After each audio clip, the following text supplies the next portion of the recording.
All right, everyone, welcome back.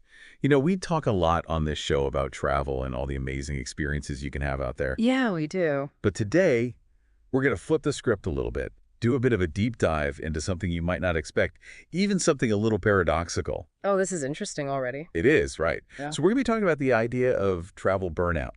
The idea that you actually need a vacation from your vacation. Wow. I mean, I can kind of see that, right? Yeah, and we've got a great little snippet of an article here titled, How to Take a Vacation from Vacation Without Losing Your Mind. Really catchy, right? It is. I'm already intrigued. And the thing is, I think this is something a lot of our listeners can relate to, especially those who love to travel or maybe have had some, shall we say, less than relaxing travel experiences. Yeah, for sure. I think we've all been there in some way or another, maybe not even realized it. Exactly. So without further ado, let's jump right into this. The article dives right in, talking about some of the more surprising challenges of travel burnout. Okay, so travel burnout, surprising challenges. Right. So before we get into the specifics, what actually is travel burnout? Is it just a fancy way of saying you need a nap after a long flight? Or is there more to it? Well, it definitely goes deeper than just needing a nap, right? Right. I mean, I think we've all heard about burnout in general, right?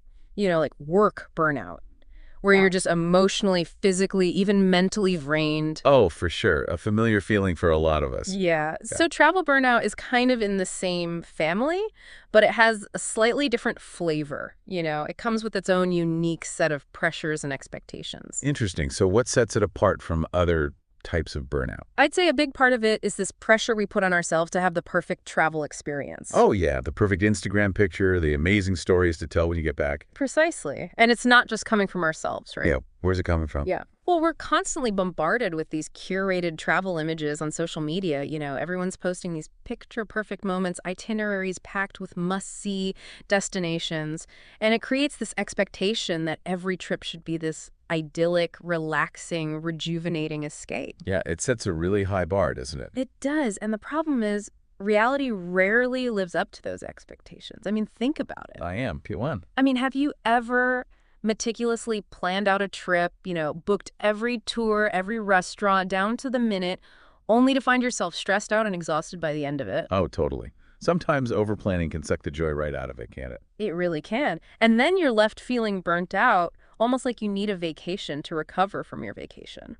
It's the ultimate irony, right? That's exactly the kind of story I was picturing when the article mentioned funny, relatable stories about travelers reaching their breaking point. Oh, absolutely.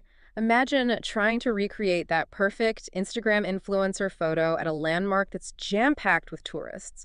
The frustration of missing that perfect sunset shot, or maybe getting hopelessly lost because you're too stubborn to ask for directions. It can be kind of comical when you look back on it. It is, in hindsight, especially those moments where you're so focused on capturing the experience for others that you forget to actually enjoy it yourself. That's exactly it. And that's where the burnout really sets in, right? When you're constantly performing for an audience instead of being present in the moment.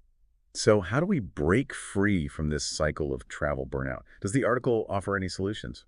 It does, and a lot of it boils down to shifting your mindset and setting realistic expectations. So less about chasing those perfect moments and more about embracing the imperfections, right? Exactly. And it's about slowing down, prioritizing quality over quantity. Instead of rushing through a packed itinerary just to check things off a list, maybe choosing fewer destinations and spending more time truly immersing yourself in each one. So savor the journey, not just the destination. Absolutely. And another key suggestion, and this might be the hardest one for some people. Let me guess. Put down the phone. You got it. Disconnecting from social media. I mean, I know it sounds almost impossible in this day and age, but it can be so liberating. I can imagine. How would disconnecting help with travel burnout?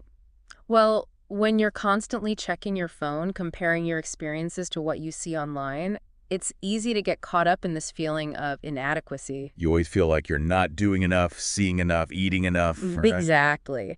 But disconnecting allows you to break free from all of that noise, to focus on your own experience, connect with the people and places around you on a deeper level. So it's about finding that balance between documenting your travels and genuinely experiencing them. Exactly. And another practical tip the article might suggest is building in some downtime into your travel plans. Downtime, so like scheduling a whole day with absolutely nothing planned. Exactly. Leave room for spontaneity. Maybe you stumble upon a charming little cafe or a hidden trail you wouldn't have found otherwise. That's when the real magic happens, right? Exactly. Those unplanned moments often end up being the most memorable parts of a trip. So to wrap things up, it seems like the key to avoiding travel burnout